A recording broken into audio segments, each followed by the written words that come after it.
Hello, welcome to Greet the Week. And we are here today to kind of look at pros and cons of various topics. And today we're looking at discipline and what it really means and how, words get used and abused and don't always keep their purity. And how do we use them and abuse them? And so, Jan, what's on your mind for today on talking about discipline? Well, I've seen a few exchanges among people who follow choice theory, and discipline is treated as a bad thing. And for me, discipline has a positive connotation. It's not so much. I don't think it, but so I looked it up. I did a Mona. I looked it up, and I said, okay, so what does this word mean? If I just use the thesaurus on Word, and yes, the first definition that comes up is punishment. Of course, when you look up punishment, discipline doesn't come up as a synonym for punishment. And I said, well, yeah, I mean, I know that definition, but that's not the first definition that pops into my mind. And so the second meaning on the thesaurus was self-control. And that's what I think of with discipline, is self-control or self-discipline, where you're learning how to control your life so yourself, you're imposing this on yourself. Nobody else is imposing on you. But I see, I am extremely disciplined. And when I start doing something, I keep to my schedule and I do this thing. But I try to be flexible, and I try not to mess anybody else up. But so I just wanted to throw it out there and see what kind of a discussion we could get today about discipline, because I think it's a good thing. And then I think about my father was very much authoritarian. I mean, extremely so. And so the relationship between him and me was not the greatest because of that. But I do have to give him credit, because a lot of my self-discipline is because of the way I was raised. So how do we get that, so that people have the self-discipline and learn how to control their emotions and their actions and things, and what other people's ideas were. So I just thought I'd throw it out there. So Mona, what do you think? Well, I think that every word can be denigrated and taken down. The more we use it, the more we become commonplace with it. And the original, of course, is to teach. Just to teach, to be, it's equated with being a disciple of, and whether that is in a religious meaning or being an apprentice to a person who's already in a profession, it's to learn from, it's to observe, it's to watch, it's to incorporate. And I think about my grandchildren, and especially the two older ones that initially I'd have both of them together, and anyway, there would be some need for a quiet time, for a time out, and so I'd have Weston in particular. Well, I wasn't separated, put them in different rooms, but Weston he was the one that was always ready to, well, what did I do wrong? And what was wrong with this? I said, well, you just didn't think about it. Well, how long do I have to sit here? That was another thing. How long is this going to last? And I told him, I got to the point that I would say, well, I tell you what, whenever you are able to play and play well, not lord it over somebody else, or not has to be your way. Whenever you can play together, then your time will be up. I'm not going to set a clock for you. Because whenever we do that, we're not really learning about it ourselves. For years working with the prison system, and it is called the correction system. But unfortunately, it is more of a punishment system than a correction system. But that is what's at the heart of it. And regardless of how someone else is treating us, if we can look at it and flip it around and say, you know what, this is for my correction, this is for my discipline, then we can begin to look at it and see and transcend the harm of it into where it becomes good, into where it becomes meaningful. And after a while, it wasn't too long till the kids would self-correct. Yeah. They would come up with their own negotiations. Yeah. Well, I think that's critical with children is for them to learn to work it out between the two of them instead of having mom or grandma be the one who sets the rules and decides who's right. Because when you start doing that, you're gonna lose. Exactly. Exactly. And then again, whenever my daughter and my little nephew or her cousin, they were playing together and they were having this little scuffle over the little ride. You know, they both wanted the Hot Wheels. And I went over to them and I told them, I said, you know what? You guys know how to play with each other, and I want you to play and take turns. And you know, we had a little discussion and they agreed that okay, they would. And I was over then doing some work, and I had this thought. I thought, well, I'm going to go get a clock, and I'll set it for like every 15 minutes, that then they'll trade times. And then I thought, no, you know what? That's going to put more burden on me to be a self-regulator for them. Right. And whenever we are learning discipline, whenever we are teaching discipline, we have to help people learn to self-regulate themselves. And so I did not set the alarm. Right. I did not set it. I did not even, you know, I just listened to them. And one would write it for a while, and then the other one would say, okay, it's my turn. And they again, they figured it out. Regulate it. Yeah. And as we can, there was an article in the Reader's Digest a couple, 3 months ago from this man that was writing a letter to his newborn son and giving him all kinds of advice and insights into how that there are people that will work and those that won't work. But, you know, it's up to him to really want to be a worker and to see the benefits that it brings to us. And he went through 10 different things. At the very end, he wound it all up by saying that you can see this as being wisdom that I'm giving to you and take it and embrace it, or you can just throw it away and say, what does Dad know? He's an old fogey. And you could just go on your way and let life teach you. Right. And you'll begin to learn that, you know, you should have listened to your mom all along. Of course, it was the dad that was writing, but he was giving credit to mom. And that's the thing too, is, you know, even when you tell your child something and they don't listen to what you say at the moment, that idea is in their head.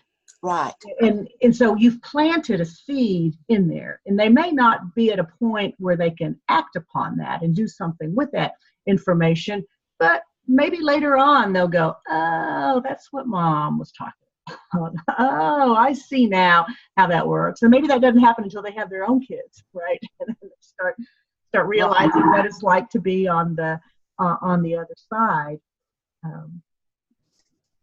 And so those of us that are wanting to help others become more disciplined, we need to incorporate a lot of room for growth.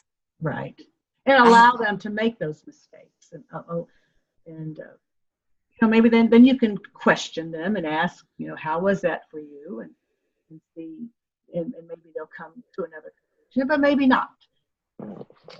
I had a supervisor one time that was a master of that. He would, you know, make the comment, you know, about this might be a little bit of adjustment, and then as he'd walk away, he'd say, "Well, I'm going to give you room to grow."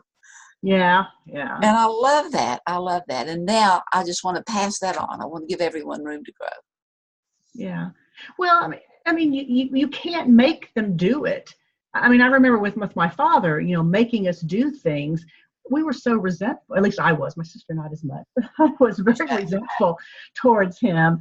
And I mean, it was a battle with him really until he got to the point where he was, you know, in his 80s, where he was no longer able to, you know, he just wasn't interested in saying those kinds of things anymore. He needed help, and so he backed off. And that was really interesting. He never fought me once he got to the point where he needed the help.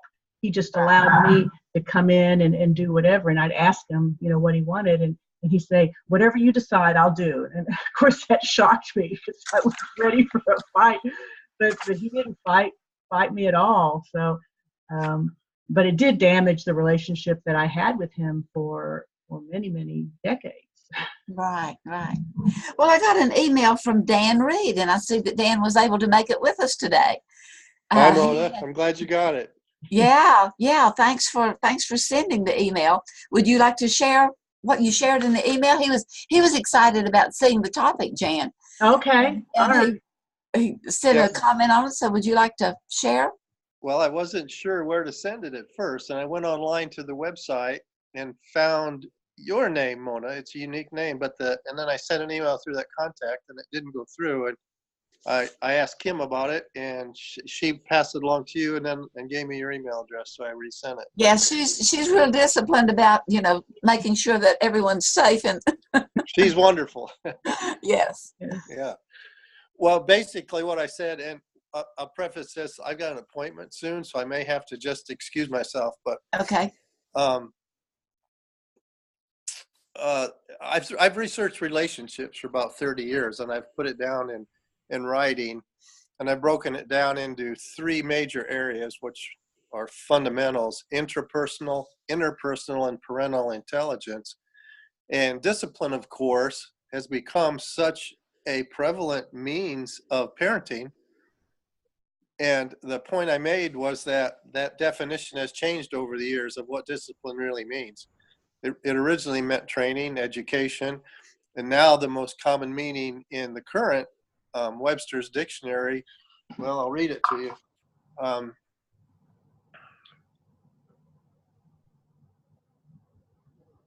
Let's see here. There's more to punishment.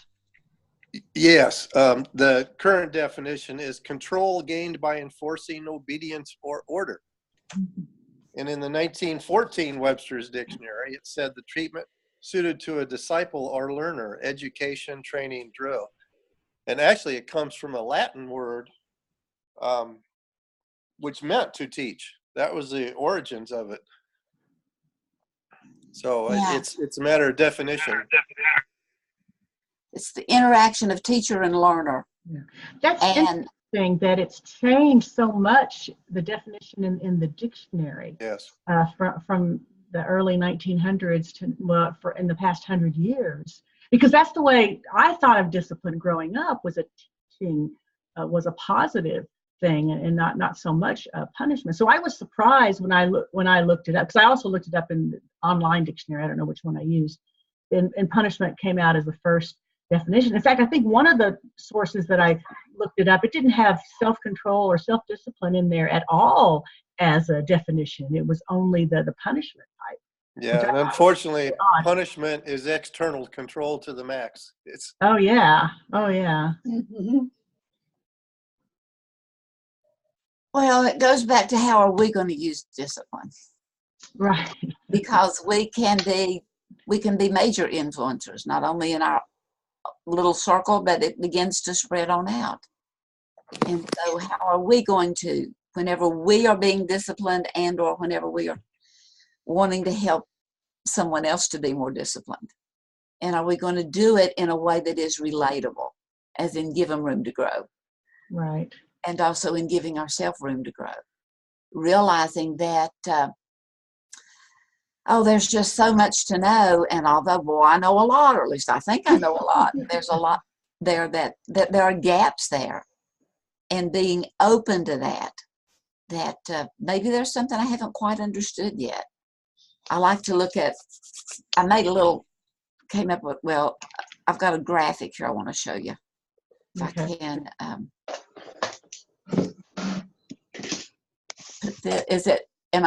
can you, Did you? Yeah. Well, you click on the share, and then you have to click another button to actually share it. So you have to push 2 things. So click on the share, click on what you want to share, and then say to share.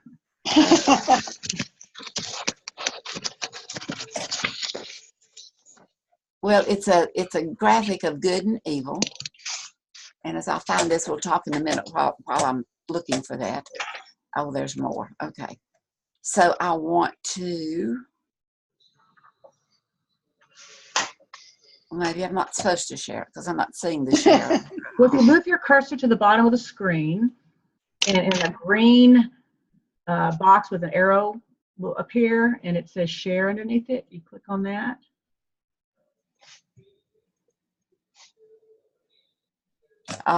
There it is. Okay. And then it Okay, gives I'm you going to choices share of what's on your this. desktop. Share again.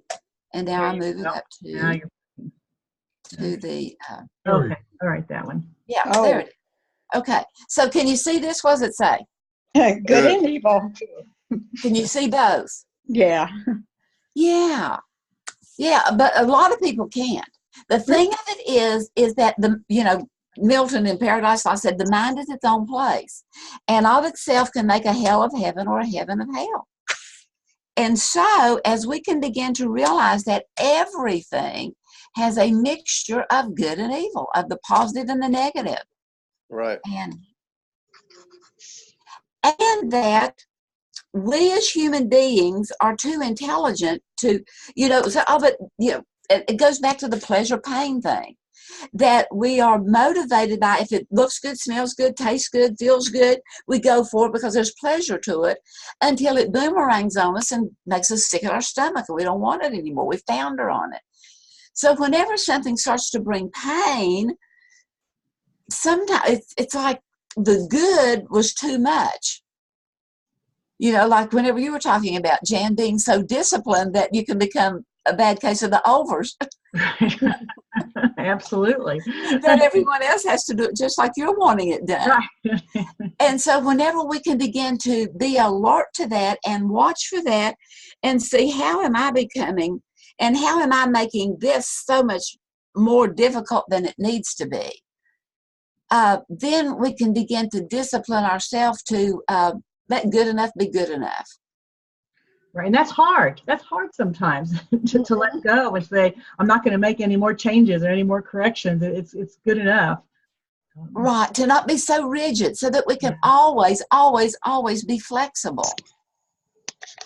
Because if we can't be flexible, and I'm not saying gullible, I'm talking flexible. And I'm talking being disciplined and teaching yourself and helping others to learn through the manners in which we teach. Not beating anyone over the head with it or anything else, because we're just too intelligent. We won't. I mean, if it doesn't taste good, we'll spit it out. Or maybe not. Maybe we've got that message in our head. Our mother said we had to clean our plates, so we're going to eat it anyway. Well, Yeah. Yeah. And that's David had an art instructor, and on his paintings, you always see this or that, and you keep going. And he said you just have to come to a point, like you said, Mona, and say you're done. exactly. Press down and walk away. Yeah, and see, we can only be tempted. Now, kind of going back to discipline, we may think of discipline as getting past the point where we're being tempted to do anything wrong or to eat too much or to whatever, but the point of being tempted, we can only be tempted if there's something good in it. And how do people then go to things that are so evil? Well, it's because to them there was something good in it initially. And that self-corrector in there, or the self-correcting people that he was working with, made the discipline so much more harsh. I mean, it may have been keeping them from robbing, raping, maiming, pillaging, killing, but it was so harsh that was the only thing they could think about. When I'm out of here, or when I'm not under your control anymore, I'm going to start with killing you. Oh. And we take that, trying to be so disciplined, that we turn it all into hate, and it just so disrupts this whole world. And it is making people more harsh and more difficult to work with, rather than giving a little leeway that we need to see the result of our own disconnects. I see that in addictions, where whatever it is you're addicted to is so pleasurable at first, but then it gets to the point where it's not really pleasurable because your life is just falling apart, but still you can't stop. It just keeps going and going. And so how do you break that? How do you get people to quit being disciplined about doing the bad thing and finding that this thing that was once pleasurable is not pleasurable anymore? And how do we change that mindset? Jan, I think part of it is our society and our values in our society. I don't think it's coincidental that the letters ME are very prominent in the word America. We are a me-oriented society. We want to, like Dr. Glasser says, we don't know about our basic needs, but we want to feel good. Mm-hmm. And so empathy skills have dropped dramatically in the last few decades. We're a society that is very self-focused, that we've lost sight of what our actions and our behavior has, the impact it has on other people. Yeah. Go ahead. Brings to mind when you really listen to conversations, a lot of times you see two people talking to each other, but really they're each conducting their own monologue. And this one person is talking about their stuff, and this other person says, "Oh yeah, and then I did this," and then there's just they're really not conversing. It's just talking about themselves. No, they're both talking but doing very little listening. Yeah. And so how much of that has to do with the technology, though? Because I mean, I'm a great believer in smartphones, but I put mine down when I'm talking to people. I don't just set it face down. I turn it off or put it away. I see a lot of young people today, they don't really even communicate with each other. What they do is they interrupt their relationship with their iPhone to occasionally to each other, but the relationship they really have is with their iPhone. It's with their smartphone. Right. Which they occasionally interrupt to talk to people, which is why today you have kids that they don't even know how to form relationships. They really don't. I mean, they're lost. Their relationship is with the phone, and they have to have their likes, and if they're crushed with people, and it's like, is it really that important? But this is somehow we're going to have to work through this, because this is really just to the point where people are now saying things to each other over the internet, and it's now transferring into face-to-face conversations that most of us, I can tell just by looking by our age, we would never have dreamt that you would ever say anything like that to anyone. The things that we routinely see now in I don't care politics or whatever, what side you're on, at least we used to have a civil discourse. It's just gone completely off the rails, and I think it's going to get worse before it gets better, unfortunately. And in that teaching, in that discipline, in that training, we have to start with us. Yeah. And we can point out all kind of problems. And I mean, put your phone away, do that, and someone will notice.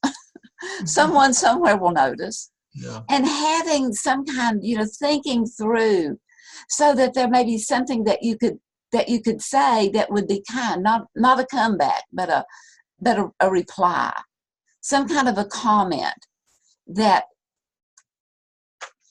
I know there was one, this girl, and she, and her hair was all over her face and all down in them, looking at her phone and everything.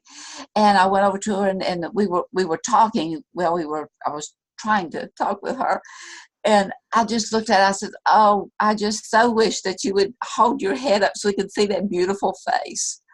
And then when that, and she looked at me and she smiled, and I was just so blessed by that. And I thanked her for that. I said, "Oh, thank you for that smile. You're just so beautiful. Please share that with the world." Now, you know what? I don't know if that made a difference or not, but I can't help but think it did. I can't help but think it did. Now, she may think, well, that lady, she is as crazy can be. But you know what? I didn't tell her she was beautiful. I said, "I think you're beautiful. And I would love for you to show that beauty to the world." Now, when we can try to convince someone that they are evil, or that they're great, or they're smart, or they're this, but if they don't receive it for themselves and walk in that discipline for themselves, we're just blowing smoke. We're just contributing to the problem, because they're giving the yeah, but. Because we know what we're like. And whenever we begin to see those yeah buts come up in our own life, we need to put the squash there. And begin to realize. I was with some people yesterday that I just really wanted to just tell them how. And you know what? I thought, what's that going to do? Right. What is that? It's not going to do a single solitary thing. So I'm going to listen, and I'm going to send little, I call it praying. I'm just going to send these kind thoughts your way. And if I listen enough, maybe there's something there that's very valid that I need to hear. Because everything begins with us. Yeah, it is in America, is that big me. But you know what? Maybe because that big me's trying to fix everybody else, that I'm so askew. And it all comes back to, if I want to be disciplined, it's not just being my way or my way. It's so that we can march together for a common good of the whole. Yeah, because there are many ways to get to the common good. There Right. are many, many ways to do it. And just because I have my idea of the way it should be done doesn't mean that that's everybody's way. It doesn't mean that my way is right and the other person's way is wrong. I mean, I think that's one thing with supervisors. You expect your employees to do things a certain way, but so what if they have a little different path, or even your kids a different path to get there, as long as you understand what the end result is, and you have some dialogue about what the end result should be. I mean, because maybe even your idea of the end result is not it's not reasonable. And in just looking at words and how they do morph, how they do change. Yeah. I mean, we people are the ones that change them, you know, with how we use them, how we abuse them, the power we give to them.